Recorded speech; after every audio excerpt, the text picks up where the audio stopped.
আজকে বানিয়ে নিয়েছি। আজকের মেনু হচ্ছে দুপুরে রাইস, ভাত, নর্মাল ভাত, আর বানিয়ে নিয়েছি হচ্ছে এই যে দই চিকেন, একদম তেল তেল ছাড়া, পুরো ভালো করে মজেছে, দেখেছো?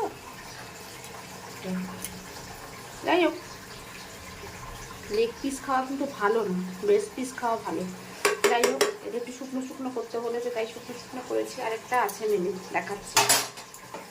একটা মাছের মেনু আছে, দেখাচ্ছি। মাছের মেনুটা হচ্ছে এইটা, হচ্ছে লোটে মাছ।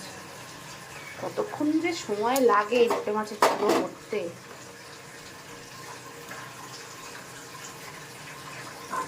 কড়াইটা মাজতে গিয়ে অবস্থা খুব খারাপ হবে।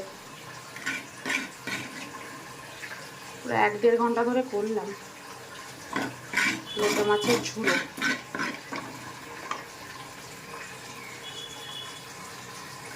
এই হলো লোটে মাছের ঝুড়ো। অ্যাকচুয়ালি এটাকে ভর্তা বলে, ভর্তাও বলা যায়।